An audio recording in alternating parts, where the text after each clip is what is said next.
Joining the show today is none other than the Sports Illustrated, one of their finest writers, honestly, and analysts when it comes to the Philadelphia Eagles, especially. Is Conor Myles. How are you doing today, man? Hey, what an introduction. That was, I can't really top that now. I'm going to have to copy off your style, giving compliments to people when they get on the show like that, because you get them all hyped. But I'm excited, man. I'm talking to you while you're at the Combine. Wish I was there. We'll be there next year. But I'm excited for you, covering the Combine. That's, what's more exciting than that? Get to be in all the scoops. That's where all the off-season drama is. That's where you hear all the secrets that you won't usually hear on podcasts or reports or anything like that. So good for you, man. Well, I appreciate that. But I'll give you an idea with when you're making an intro is always stick with the truth, and that's what works, because it's genuine, it's real, and but anyways, no. So the Combine's been great so far. I've liked it. I've had a really good time out here so far. It's been awesome. Just getting to chill with some of these guys. Now the media room is crazy. I don't know how much talking there will be going on there. I think it's going to be mostly, going to bars and stuff at night to try to talk to some people. But it's interesting. It's fun. Yeah, man, it's nothing beats that, man. No, sir. So you're the second person that's come on the show, since I've gotten back that we linked up together at Brawl. Rest in peace. Yeah, rest in peace. And you were doing Eagles coverage there too, and you were starting to get into some of the draft stuff, and everything kind of happened, and the network goes down. Now, you have since landed at Sports Illustrated, where you've continued on. You also had that podcast platform with Giovanni, correct? Mm-hmm. Yep. And you've been able to carry that on while you've been ever since the end of Brawl, anyways. Absolutely. We'll always continue to. So let's talk about you for a little bit. Yeah, so let's talk about you for a little bit. Like, I guess we can start with, where did you learn to love football and get into it on this side? And then how did you become an Eagles fan? So I love football all my life. That's been my favorite sport all my life. I played it before I became a fan of the actual game. So I got to love the game from, playing the sport more so than watching it live. And I think that gave me a perspective on this game where if I was to start out as a fan, I might not be covering it the way I am now because, you know it as well. I've seen your articles. Yeah. These concepts and the way that you look at the game, the way that you dive into film, it's completely different than what the average fan does. So I think what got me to this point was just ever since birth, I've been nothing but about football all my life. What became an Eagles fan was I lived in Rochester, New York, in 1997 and 98, and they had this quarterback at Syracuse named Donovan McNabb. And oh yeah, man, nowadays talk about how Johnny Manziel was exciting at college, how Kyler Murray is excited at college. No. Donovan McNabb, exciting. Tim Couch was at Kentucky. Like, that was the peak of my, because even Peyton Manning the year prior at Tennessee, that was my peak of my childhood, is watching these guys go through college football and knowing that they're going to be professional quarterbacks and knowing there's no doubt they're going to not pan out. Tim Couch was a surprise. He's unfortunately went to Cleveland because if you remember at Kentucky, he was a phenomenal prospect. Huge numbers, huge production. Yeah. And then goes to Cleveland. And it's over for it's him. Cleveland, yeah. So all these quarterbacks, great. Instead of nowadays where you're saying, the stats make you think they're going to be great, but most of the times they're not because they don't understand the terminology of football nowadays because college game is so different than the pros. It's the pros is adapting to college concepts, yes, but it's still a whole different ball game, and a lot of quarterbacks aren't smart enough to handle it. But back then, you knew that they were. You knew it was going to be a seamless transition for Donovan McNabb, Peyton Manning. I know Ryan Leaf didn't work out either, and neither did Tim Couch, but that's another story for another different day. Dante Culpepper worked out for that class, but all these exciting guys back then. And McNabb with Marvin Harrison and Donovan Darius, that Syracuse team just caught my heart. That was the first team I've ever was a real fan of, was the Syracuse. When McNabb was there with Marvin Harrison, and I just followed them to the league, and you idolize the quarterback position. You always idolize the quarterback position. So I followed McNabb to the Eagles, and ever since I was an Eagles fan. That makes a lot of sense because, when you follow a player and they go to a team, I mean, growing up, it was, for me, Brian Dawkins, um, obviously McNabb, and I think Westbrook was up there too, is one of, Brian Westbrook, the running back. Absolutely. You get into all of these players and, it's more, that's the cool thing about football is it's more than just a sport, it's the players, it's the relationships that come with it and everything. And even as a kid watching it on a couch, you feel like, you have a relationship with those guys. And that's honestly what makes football so great, I think. Yeah, they're becoming your idols. I grew into Brian Dawkins because of McNabb, and his story inspired mine. And then, that ended up being like one of my dad's favorite players. And, rest in peace to my father. He's passed away ever since. But, one of my fondest memories in football was in 2002 when the last season at the Vet, he took me to a game there. They played the Houston Texans. This is David Carr's first season as NFL quarterback. And Dawkins had a fake punt touchdown that game.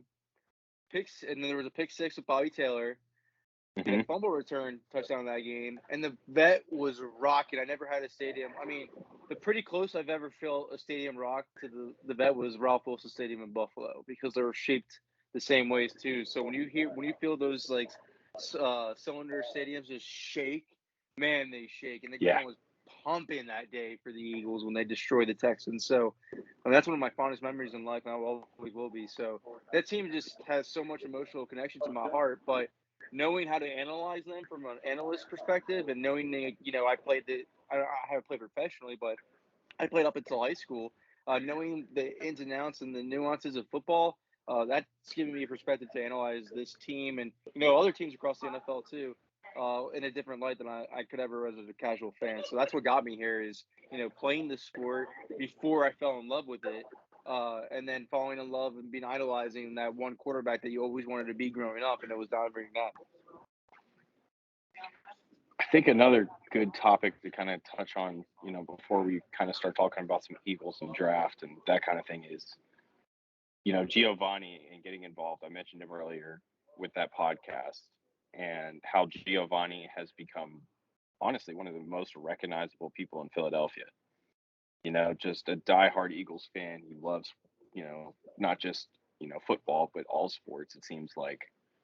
And he's just such a captivating person who has stayed strong and resilient through everything that's been thrown at him. So how did you come, across Giovanni? Like, how did that relationship start? And, how did that podcast idea come about? This is probably the second time I've ever talked about this, because I don't think anybody's really cared enough to ask, or knows enough about me and my impact with his show. Because all I do, I don't want to say all I do, but I produce the show. If it wasn't, I just made the show happen. Of course, I've connected him with a couple of his guests, but majority are his. How I first met Giovanni was around the time where he started, like, his documentary for TLC came out for Short-Stampfel syndrome. As for anyone who doesn't know, that is his disability, as Short-Stampfel syndrome. It's just a form of dwarfism that really makes him not able to grow, but his bones grow per se. That's the best definition he's given me about it that I can understand from doctor's terms, that I'm not a doctor. But so during his TLC documentary, I lost my dad in a car accident. So, I was down in the dumps. I was just depressed. I was just numb to everything. And then I see his story, and I'm like, this kid has every single reason in the world to hate the world, to just be so dismissive, to just reject it, to not even want to live, to be honest with you. He's had 21 surgeries, and he's only 14 years old. The kid's had the card stacked against him from day one. He has every right to be miserable, but he just isn't. and he's so happy. He's the most positive person you can ever meet in your life. Literally, the most positive person ever. He's more of an adult than I am, to be honest with you. So when I connected with him, I was just say, hey man, like your story. I just sent him a message on Twitter and it said your message and your response and how you carry yourself inspires me, and it's actually brought me out of my own dark place. I wish the rest of the world could see this. Like I wish more people in the world, not just Eagles fans or not just, people that know you, but more the world can see like this is how you should be. Like if you have this positive impact, it will lead to these opportunities in life. Because now, I mean, I don't know, you might run into him there, man. He will be at the combine and he's going on NFL Network to do a segment with Rich Eisen this week. Oh my So God, I was not yeah, tracking that. he I mean, he has this podcast has done nothing but just reach multiple people. And that was the whole point behind it was, this kid has every reason not to be positive, yet he is. He's explained why he is multiple times. And there's a lot of people can be inspired by his story. And that's why he always wanted to do a podcast. It wasn't my idea for him to do a podcast. He wanted to do some kind of, Twitch streaming, but podcast wise. And I was like, yeah, I know how to do it. Let's go. And that's just been it since day one. And ever since, I mean, anything that's come his way, financially from Bleav Podcast Network or the sponsorships that we've done or anything that anybody's ever, subscribed to or donated, it's all gone to him. So he's built, this life, this job for him out of this podcast where he's not even asking his parents for money anymore for stuff. He's buying his own video games the way that he's doing it. So it is beneficial for him. And the fact that, he's giving people content, and when you give people content, you obviously get rewarded for that. And it's, the reward for me is I'm not the only one learning the lesson that everybody else should be from Giovanni. The world is. The world sees it. The world sees how he responds to his adversity, and it inspires most of them. Because I see his replies. I see what people say to him. I see what people have left reviews on our videos and podcast page. Clearly, this works. Clearly, what his message and his presence in the world is what we need. And if I can be the person that can help distribute it out to multiple people, then that's my duty, and I'll take the benefit from that. And I thought it was almost it wasn't almost, it straight up was. It was sickening when Carson Wentz was traded to Indianapolis, and that's his favorite player, and how he got Colts gear, and there were a lot of people that came after him for that on social media for abandoning the Eagles or whatever else, and and I think that almost seeing that response and seeing how he handled it and everything, which I thought he handled it pretty well considering all things. It kind of opened a lot of people's eyes to, like just fans, to, hey, this is really more than just a game, and it's not just about my team or this and that, that the players are in this too. And it's not the player abandoning the team, it's the team abandoning the player. And you kind of saw, some of that. And I really thought that was something that needed to be done. And I was sorry Giovanni got it, but his response was awesome. I just kept. I think he understands it was a lack of ignorance that he was getting, because he's incredibly connected with Carson. I mean, if it wasn't the fact that Carson invites him to his A1 foundations or brings him to these games, or has those moments with him on the sidelines like he did with the Eagles, like they FaceTime each other. So if they weren't actually connected and had a relationship together, I don't think he would have. I don't want to say this because I don't know this for a fact, but I don't know if he would have became a Colts fan, to be honest with you. He considers Carson his friend and his idol. So, as he should, tune it all out. It's all online bull crap. Nobody knows that kid in real life. Nobody knows his story. Nobody knows. Everybody knows his personality if they listen to his podcast. But we're talking about the future Rich Eisen. Like, we're talking about the future of the NFL. He's going to be one of the big media talking heads in NFL history. So, that's why I think he realizes that he has so much more to gain by ignoring it than he would if he answers it, because he would lose it all. Interesting. And that's just the maturity on his part too, which is outstanding for someone his age. He's built different. That's for sure. So let's talk some Eagles, man, because this is your level of expertise. This year, the number one thing this offseason that everybody's kind of talking about is, what about Jalen Hurts? What about the quarterback position? So is Jalen Hurts it? Or do you think, this is opinion, this is just, we're bullshitting. Do you think that they're going to make a move for another quarterback, or are they going to stick with Jalen for another year? They're going to sniff around the quarterback market, and if they find one to be obtainable in their eyes, that doesn't, deflate the franchise, like a Russell Wilson or even, I hate to say it, Deshaun Watson, they will make the move. I don't think, and it's going to sound crazy, but I don't think people really realize Howie Roseman does not have the real job security he would like. I know that he never gets fired. He always finds a way to stay with the Eagles through all their firings and stuff, but he will not survive Nick Sirianni failing in Philadelphia if it does not pan out.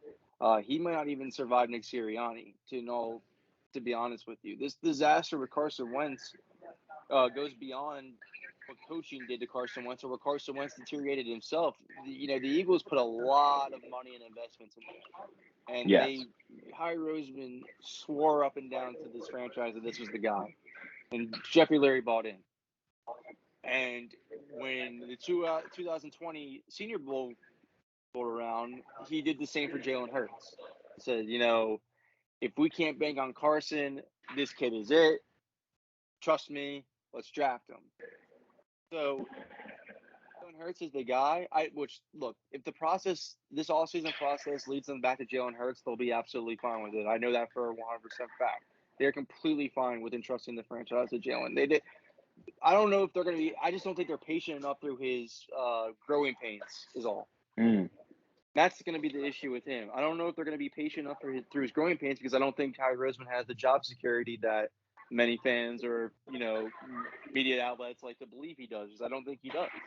I think this Carson Wentz debacle has him looking a little bit different in the light of Jeffrey Lurie. So if he can go out there and guarantee himself, a top 5 quarterback talent like Russell Wilson or Deshaun Watson. I know Deshaun Watson's legal issues. I'm not going to bring it up. That's something that would have to be cleared up before he became an Eagle, and he would have to pay a penance somehow before Jeffrey Lurie forgives him for it. But if one of the two are to become an Eagle, it's because they found a way to make them obtainable, and they clearly believe that they're going to be a better quarterback than Jalen Hurts is long term.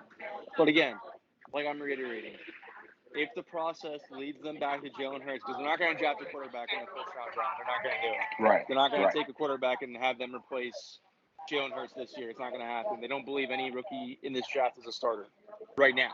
They believe they can develop. If they do go after a quarterback, it'd be Desmond Ridder. But as of right now, I don't see that dropping the quarterback. Howie has affection and love for Russell Wilson. If he feels like Russell Wilson is attainable, he will make the move for him. He does like Deshaun Watson a lot too. Those are the only two guys that can make him different route than Jalen Hurts.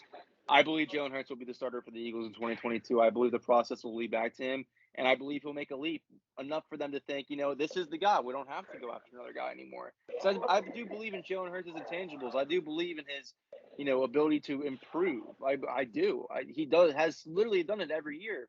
The guy has had no offensive consistency in terms of coaching whatsoever in his career. Nick Sirianni is going to be his back-to-back play caller for the first time ever in his career. Yeah. Ever. That's huge for a quarterback. I saw something about that too. That's huge for a quarterback. 100%. He's very raw. It's the unfortunate aspect of it is the first real year he played the natural quarterback position was at Oklahoma under Lincoln Riley. He's so raw in terms of his development that you could be patient and go through his growing pains, and you might end up with a quality quarterback at the end of his development. I damn well believe you will.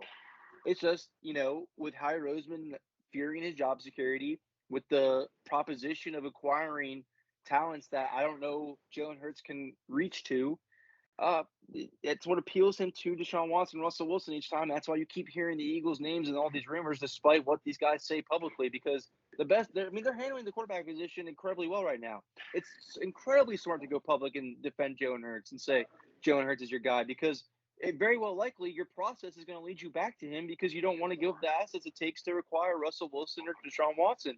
So by all Right. means, instill confidence in your guy. Let him go into this offseason improving, training with Quincy Avery, thinking he's the starting quarterback.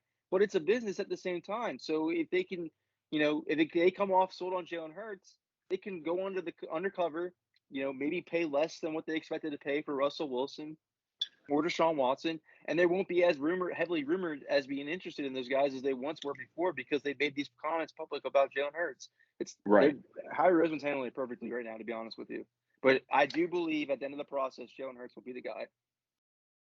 So they do have 3 first-round picks, right, as of now. It's in this class, it's 16, 17, and 19, correct? Mm-hmm. Yes. Okay, so if they're not going to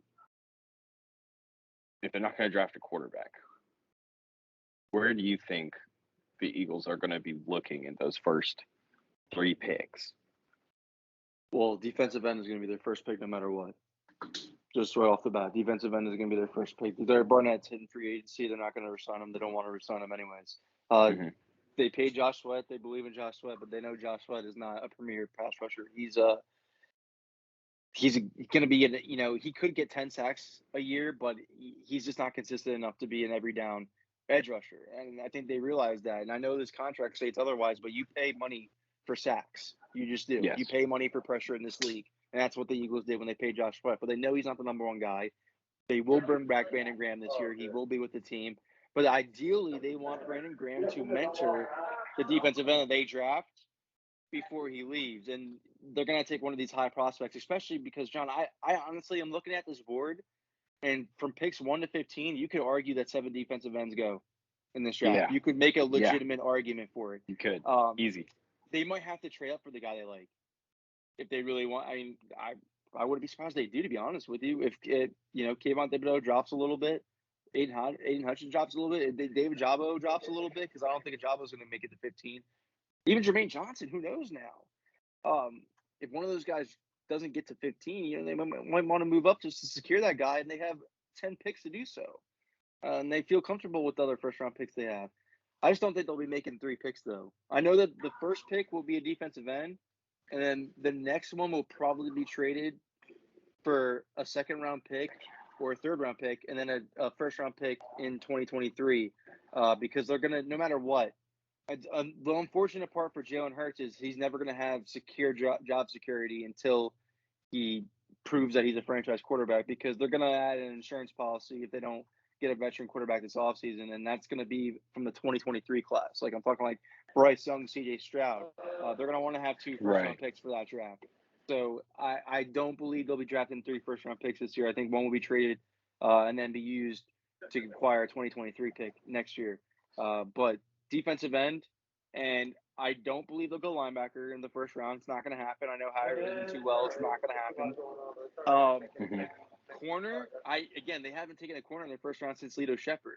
I think they're the most likely positions they go in the draft is defensive end and wide receiver. I don't think the Eagles want to be huge players on this wide receiver market. If they can't convince a guy like DJ Shark to come to Philadelphia and sign for a 1-year deal, or an Alvin Robinson to take low money to come to the Eagles, I don't think they're going to be huge players in the wide receiver market. I think they'd rather draft a wide receiver and let him develop while they go through the growing pains of Jalen Hurts. And what a perfect draft to do so when you have Garrett Wilson and Drake London and Treylon Burks sitting right there for you in that range of your first-round picks. I think Treylon Burks would be the perfect complement to Devontae Smith. So I wouldn't be surprised if they walk out of the first round with David Jabo, Jermaine Johnson, or Treylon Burks. And that makes a lot of sense to me, too, because I like Treylon Burks as a prospect, sort of in that Deebo Samuel type mold, where you're going to be able to move him around and use him schematically in a bunch of different ways. And he's not really a number 1 guy, in my opinion. I think he's more of a solid number 2 that you need to have a number 1 guy. And you have a number 1 guy right now, Devontae. I don't think anybody's questioning that. Some people are. You would be surprised, but I agree with you. Devontae's the number one guy. I mean, people always. I hate to compare it, but I do think that it's a solid comparison, and they will show parallels. Is people hated calling Marvin Harrison a number one too. They always were Yeah, against it because of his size. They always wanted to look at Reggie Wayne and his size, but Marvin Harrison was the Colts number one, and Devontae Smith will be the the Eagles number one for years to come too. Uh, look away from his size, look away from his measurables. He is the Eagles' alpha target, and even if they bring in a Traylon Burks, or they even bring in a free agent, they bring in a DJ Shark. DJ Shark's not gonna be their number one. Michael Gallup won't be their number one. They're not going to target a number one wide receiver because they already have one. yeah, and that I think Burks would be perfect, and Perfect size. especially He for what they reminds me wanted. so much of DK Metcalf. The way I he can moves, see, the way he has size. I can see it. Yeah, I think he's a little bit better laterally. Yeah. Where DK's really mostly a a one cut kind of receiver, and he doesn't cut 90s well. He's more of a you gotta have to kind of send him straight or on a slant or something. But Right, I I agree can with that. see that. That's why he dropped to the second round. Right, exactly. And I definitely the agree with. infamous three cone, right? I But definitely think Traylon Burks should be the perfect wide receiver though to pair with this wide receiver while they grow with the growing pains of yeah, Jalen Hurts. yeah, and I can see that because also too the elements of RPO that the Eagles like to incorporate. Um, Burks would fit really well into that too. It's something he's super familiar with already because it's what Arkansas ran with KJ Jefferson and that running back duo that they had last year. That was very impressive. But And Jalen Hurts, just to end it real quick, is the type of passer that trusts his wide receiver to make the play. When you have a yes, guy of that, they don't have a guy of that size at wide receiver to make that type of play where he'll throw a pass like that too. And there you go, you do with Traylon Burks. no, that's another great point right there because I think that's one of the biggest problems that most Jalen critics have with him is the fact that that's how he throws, that's how he plays the game. Is he's a very much build on things in structure. That's not to say he can't work outside because we've seen that at several points, especially last year. Week one against Atlanta comes to mind specifically that touchdown throw to Dallas Goedert in the second quarter, Mm-hmm. right to Yeah. finish out the half, clutch. I think the comeback against Carolina, he can work things out of structure, but he's definitely somebody who is better suited to make throws while the play is in structure and trusting and relying on his receivers to be where they're supposed to be. Absolutely. Um, Looking at other things, with the Eagles this year, because I think offensive line is kind of starting to become an issue, with Mm-hmm. with people just starting to get old, the investment's starting to kind of age out. Is that something that the Eagles are kind of feeling like, or where do you think their window is on with having that solid offensive line? I think they're going to continue to add to the trenches no matter what, though, every offseason like they usually do. I wouldn't be surprised if they drafted, Kenyon Green's been mocked them in a couple of mock drafts in the first round, and I see the logic behind it because they value the trenches that much, Mm-hmm. especially when you have, I know I said they'll trade one of them, but just when you have the 3 first-round picks, I think it's a horrible philosophy, and I hope they don't follow it, but you can, get a little silly. You could say, what's fill a need with one of these picks? We drafted 2 other BPAs. Let's go ahead and fill a need with this pick, and we like Kenyon Green a lot. Let's take him at 19. I could see that happen. I mean, Landon Dickerson played so well at guard that now we're questioning if he even should replace Jason Kelsey at center. Isaac Seumalo's coming back, but he's been hurt a lot. I would still keep him around because he's a good player, but again, he's been back-to-back season-ending injuries. He's not really reliable. Blaine Yeah, Johnson, he is coming towards the end of his career, and he hasn't been reliable either with injuries. So that's definitely good. I definitely believe that they will look into the offensive line still. It's funny, I didn't have them drafting an offensive lineman until the 5th round in my mock draft, but I I don't really believe that they will wait that long. It's just the Eagles; they pay attention to the trenches too much. I would be shocked if they didn't walk out of day 2 with an offensive line pick. Yeah, and I think the age and like you said, the concerns with Isaac are a concern. Um, But you want to and then have, you the heir also, apparent to Jason Kelsey too, before he yeah, leaves, because it looks like he's coming back to the season, but you still want to have the guy that is going to replace him. If it's not going to be Landon Dickerson after how well he played at guard, which what's looking like right now is it might not. They might keep Landon Dickerson at right guard. I would expect him to start at right guard this year, and if he plays well enough, they're not going to want to move him. yeah. Isaac Seumalo can play center as well, but I mean, again, he's been in the league for so long and he hasn't played center for so long. You might not want to make that move. So you would.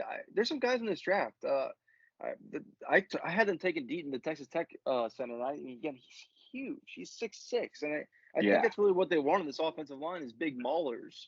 That's what they have besides Jason Kelsey. Jason Kelsey's an anomaly, John. He's not. You're not supposed to be that good when you're that size as Hmm. a center. So he's not your prototypical center. That's not the prototypical center that the Eagles like either. They want to have a big mauler, and Deaton would be a great guy to sit on the bench for a year and learn from Jason Kelsey, and then replace him going further. I think that makes a lot of sense. Because you're gonna have to find that replacement at some point. And Dickerson did play really well at guard this year, and better than I think anybody could have expected him to. So that does PFF make a had lot him of as the sense, top. Yeah, PFF had him at top 12 left guard in the NFL. which Top does mean 12 something. That as a does mean rookie, and something. he's coming off that's coming off an ACL. No, Yeah, this is gonna be his second year removed from the ACL. He's gonna be even better. yeah, that's actually a solid point. So moving to their defense, because their defense is Sure, sure. honest. Yeah, it's you have some cornerstones there, but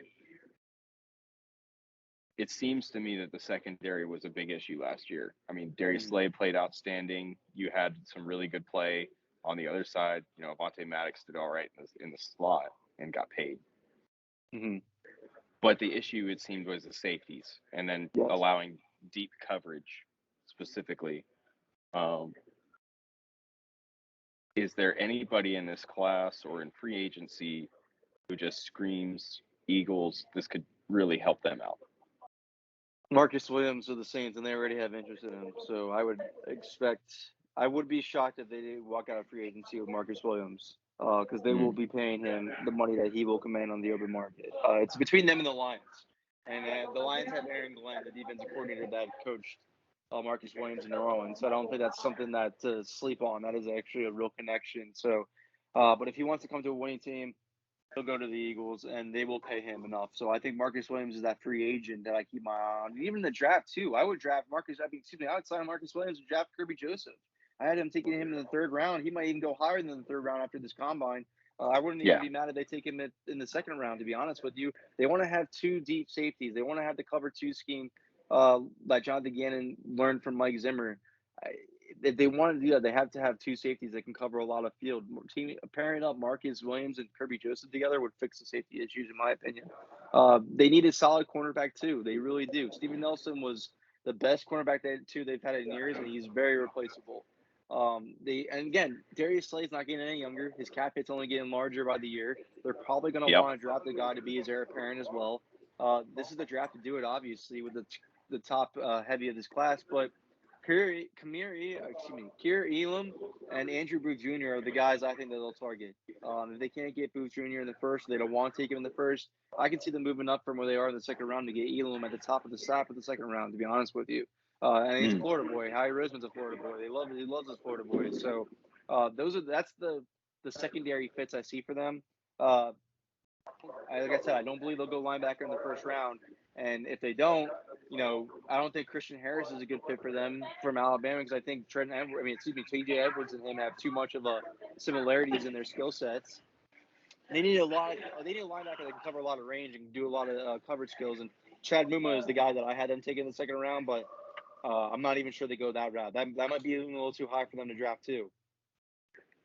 Yeah, because he's one of those guys I think that a lot of the media movement that is weren't tuned into, and it wasn't until the NFL started talking about him that he started coming up. But I do think he's borderline a first round prospect. because he is just so smart. He's so instinctive, and he is such a pass coverage player, and he's capable of it. And I think that's what would push him to that point. But no, yeah. Now the linebacker issue, that kind of is a problem too, because I think that amplified the issue in the secondary with the safeties. It did, yes. They're gonna obviously upgrade the Sam linebacker position. Their Johnny Reed was not even worth being on the roster anymore. I think Anthony Barr, being in free agency, having the ties to Jonathan Gannon in that Minnesota scheme, I think will be the Eagles' pick from free agency to play that linebacker role, and you probably get him on a 1-year deal given his injury history. Yeah. But other than that, I don't see them. They're going to go in like the 3rd round, perhaps, maybe the 4th. More likely the 4th, to be honest with you, to take another linebacker, because they do like Davion Taylor, and they do believe in Davion Taylor for some reason. I don't know why, because I don't think he's it for them. After rewatching the All-22 this year and watching him play, this guy is so far removed from being able to be an NFL player. It's not even funny.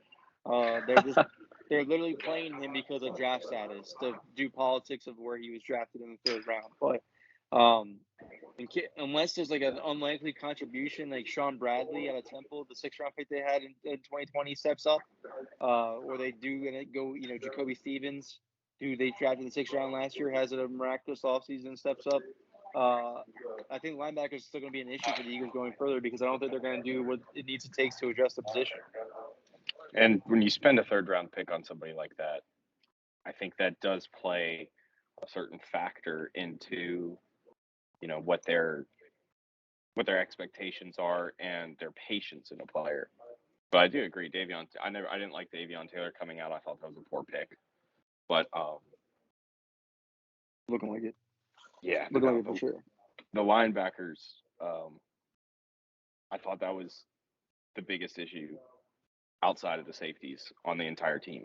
I thought the offense, for all things considered, last year played pretty remarkably smooth. You had those drops with Jalen Reagor and the inconsistency there, at the wide receiver position outside of really Devontae, which, we can, if we really want, we can talk about what Troy Aikman had to say about that playoff game afterwards. I mean, he's a Dallas Cowboys, so I don't know if his opinion really matters to you, but he has a point though. It was painful sitting there watching that game, the wild card game against the Buccaneers, and watching Devontae have all that space, and they didn't do anything about it. So I was there. I was at that game. Yeah, I was there. I know it was painful. They shouldn't even shown up. I think the other point that kind of to touch on is if you let's go with that idea that you just said, bring in to the safeties, Marcus Williams, drafting Kirby Joseph, and you're going to run that cover 2 scheme that Jonathan Gannon wants to run. So just how does that specifically help the linebacker issue? I don't believe it will, per se, because those safeties are playing so off. The only way I could see it helping a linebacker issue is in run support. Other than that, in a coverage standpoint, you're leaving your linebackers on an island to cover the tight ends, and that's why the Eagles were the worst team in the league defending tight ends last season. Right. If I was Howie Roseman, I'm drafting Devin Boyd.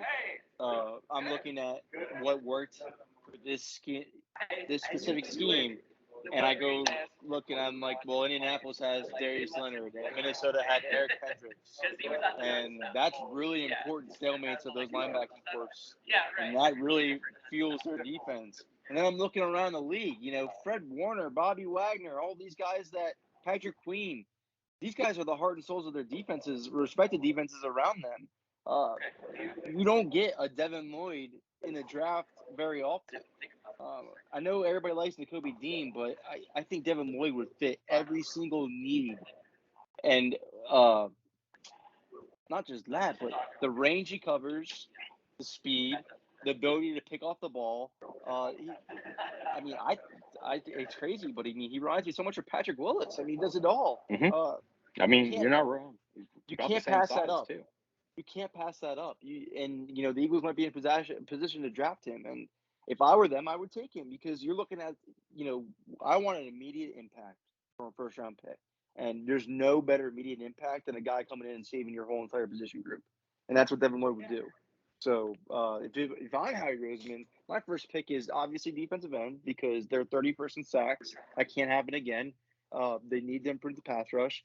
But right after that pick ends, I run the card up that actually has the name underneath the first pick and says Devin Boyd from linebacker from Utah right there. Do you think he would fall that far?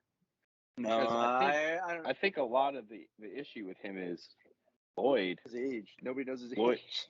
Well, not so much that, but I think the thing is Lloyd has the prototypical size. He has all the athletic traits. He's a great tackler in space. And you take all that together, and in this type of a class where you don't have these quarterbacks pushing players like him down the board, you're right. Yeah, he might not be. Is he there? And so that's why Nakobe Dean, I think, is so, valued in this class. And it's because from a skill set standpoint, he has a lot of the same tools that Devin Boyd has. But the issue is he doesn't have the size. He can do almost all the same things. He just doesn't have the size. He's too small. I don't think he's over 6 foot. So you go from looking at taking a 6'3" linebacker like Devin Boyd, right? And taking him, 235, whatever he ends up weighing in at. And that's that size. You can match that up with a tight end. He's got the athleticism to do that. We've seen it. You can put him in coverage. We've seen him do that. He's a great tackler. Derrick Henry is probably not as hard for him to bring down, and that's the biggest running back in the league. So you like the size, and that's the issue. That's the difference between him and Dean is the size, really. But I think if he comes off the board, which he might be off the board the top 10, honestly. If he comes off the board, I think Denver is somebody who would be really interested in a player like him right now. And Denver's sitting there pretty at number 8. If you come down the line, right, and you start checking these boxes, where I guess you get to a certain point where size doesn't matter as much to you. And you can kind of work with that and say, well, he's got the traits, he's got the tools, he can still be a really good player. We can take him here. I think Dean is on the board at that point. Could be wrong, obviously. We're 2 months away, but either way, I think either one would work. Boyd, obviously, like you're saying, would change the position group. I think Dean would be fine, though. He would be fine, no, for sure. You and I clearly feel the same way about Lloyd over Dean. But not everybody feels that way, and it just takes one team to fall in love with Dean more so than Lloyd. Because I wouldn't be surprised if Dean goes before Lloyd. To be honest with you, I would. That would surprise me. I would not personally do it though, because I definitely like Lloyd over Dean. But it would not be surprising because it just like you're saying, Denver. I don't even know if they're gonna have their pick though. It depends. We'll see how it goes with their quarterback situation this offseason. But we'll see. So I was talking with somebody here today, and we were talking about some of the new coaches and stuff, and who the old breed of coach that's moving out of the league. The Bill Belichick, Bill Parcells, Army type style of coach just doesn't resonate with modern athletes unless you've been successful, and it's very hard to get to that point. Saban's there. They said when these guys get out and they retire, that breed of coach is pretty much finished. It doesn't exist anymore. And so then we started talking about the new coaches and stuff and what's working. And somebody said, "Hey, I'm going to take this shot, and I'm going to say Jonathan Gannon is the next big thing." So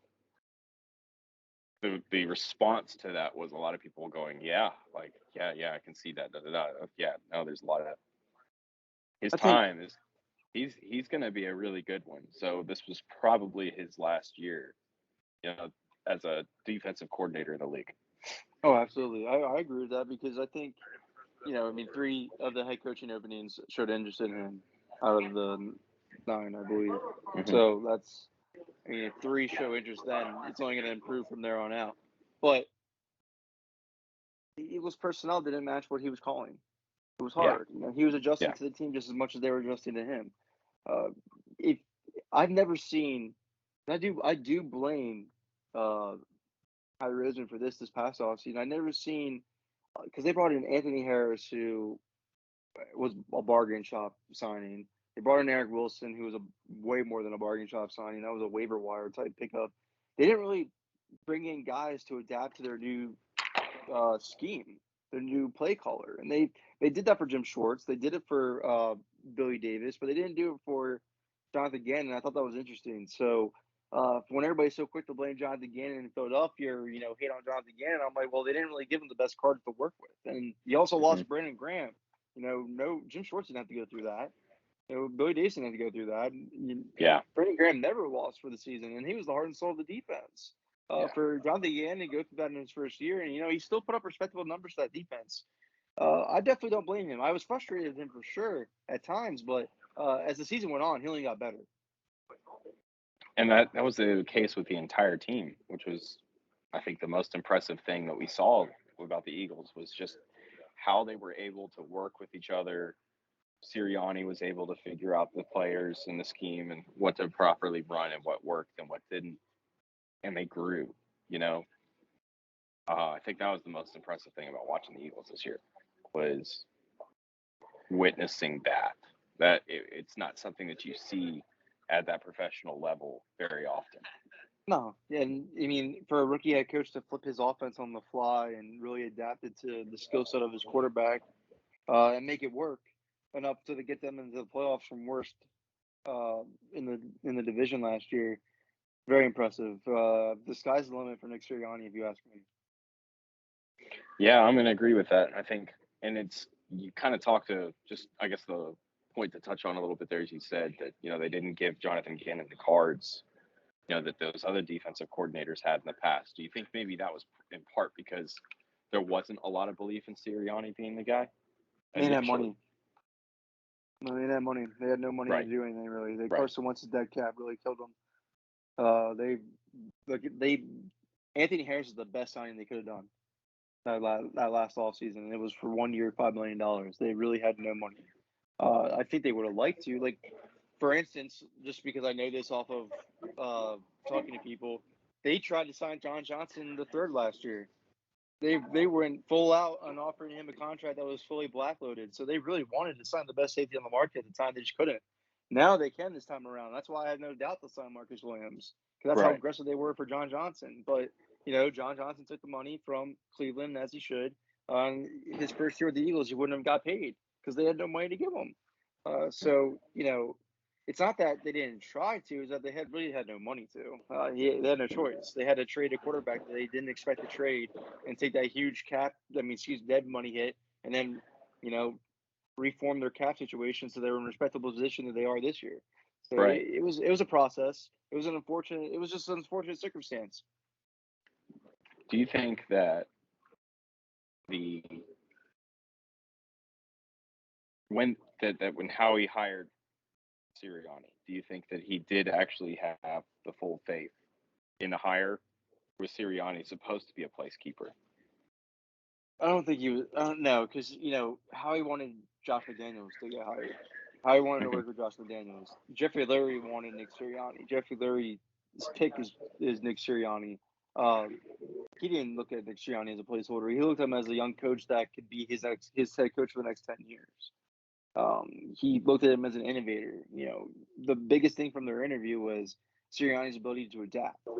He didn't feel like Doug had an ability to adapt. He felt like Doug stayed complacent a lot with his system. Nick Sirianni proved to you in year one he won't do that. He will flip his system on the fly if needed to be. So I don't think he's a placeholder. I don't think they thought of him as that. I think they thought of maybe Shane Steichen and Jonathan Gannon as placeholders, because they knew Jonathan Gannon's reputation before they hired him was going to be very highly. he was going to be the Eagles defensive coordinator regardless who the head coach was. They were already sold on Jonathan Gannon. Either he was going to be Josh McDaniels defensive coordinator or Nick Sirianni's. So I think they hired Jonathan Gannon knowing he was ascending coach. I don't know if they knew that they expected to have a long time with him because they brought in two defensive guys that have become defensive coordinators, and Nick Rallis, their linebacking coach, and Denard Wilson, their DB coach, who I actually think Denard Wilson will end up replacing Jonathan Gannon next year anyway, as defensive coordinator. So I think they just wanted, young coaches that are more adaptive to situational football, where football is going nowadays, than what they had before, and complacent old guys that stuck to their roots like Doug Peterson and Jim Schwartz. Because what they did was really just hire the two youngest guys they could possibly hire after having two of the oldest coaches they could possibly have. It's interesting. I hadn't thought of it that way. It's the truth. I mean, they're just trying. I know a lot of people were like they wanted to fire Nick Sirianni after year one, but that's never was the front office though. That was never Jeffrey Lurie's fault. That was just Philadelphia overreacting, as they always do to everything. Yeah, Nick Sirianni has a very long leash with the Eagles. That's good to know, because that first press conference was I think we all sat there and we were just like, what did they just hire? Even when he dropped that fertilizing press conference, I was like, this guy is a joke. And he made that press conference and they were 7-2 ever since. So yeah, I mean, clearly what he's doing works and he knows what he's doing. It's funny, everybody makes these jokes that Doug Peterson was never the same when Frank Wright left. Well, Frank Wright hasn't been the same since Nick Sirianni left. This is a really fair point. I mean, because Carson and Frank Wright connection, that was supposed to be. We would never thought they would look as bad. They got worse. They had Philip Rivers, the fossil Philip Rivers the year before, and they got worse under Carson Wentz without Nick Sirianni. I mean, I don't think Nick Sirianni played a huge part in it. I'm being sarcastic. I personally love Philip Rivers. Personally, Philip Rivers that's my guy. He's a very great quarterback. He's a Hall of Fame quarterback. But I'm just saying. I mean, he was literally at the last year of his career, and yet the Colts were 11-5. Yeah. Went to the playoffs. Yet they had Carson Wentz, who they was expected to rejuvenate his career. Yeah, and they lose to 4.2 QBR against Jacksonville. Yeah. Lose to Jacksonville the final week of the year, and you're out of the playoffs. But crazy. Well, Connor, if you want to go ahead and plug your stuff, and we'll finish this, we'll wrap this up and close this out. That's probably the best way to go about that. All right, man. All right, so you can find me on Twitter at Conor Myles, CONORMYLESSI. That's where you can find me on Twitter, Instagram, and then, of course, I'm co-hosting the Eagles podcast, Eagles Unfiltered, on the Bleav Podcast Network. I also have the Giovanni Show posted on there as well that we produce. You can check out Giovanni Show and everything good about Giovanni on there. And then I'm also co-hosting the Bleav in Jacksonville Jaguars podcast now. So with Clay Harbor, which is hilarious. Oh. Yeah, Clay Harbor and I co-host the show. Laurie Fitzpatrick as well. You had Laurie Fitzpatrick on the show already. I saw that. So all three of us are doing that podcast. So if you like Jaguars, you can check that out as well. And then EagleMaven.com at Sports Illustrated for all my Eagles articles. John, it was great talking to you, man. It's been great having you, dude. And obviously, I'm just going to say this before we get off. What's going on with the Eagles, and it's really refreshing to talk to somebody who just understands, so much more about football and has an idea of what's going, just is so tuned in and dialed into that team. And that's why I always love our conversations. We get a chance to talk. And I know I don't text as much as I should. I'm going to try to change that, but always enjoy it. It's always a lot of fun. Your perspective is always fresh, and it's always something that's a little bit off the wall. And that's why Eagles Unfiltered is, among the best in the business. So I appreciate it, man. I appreciate you, and I'm enjoying this podcast you're doing now. I look forward to coming back on. Yes, sir. We'll have you back for sure. You take it easy tonight, okay? You too, man. Enjoy the combine. I think that's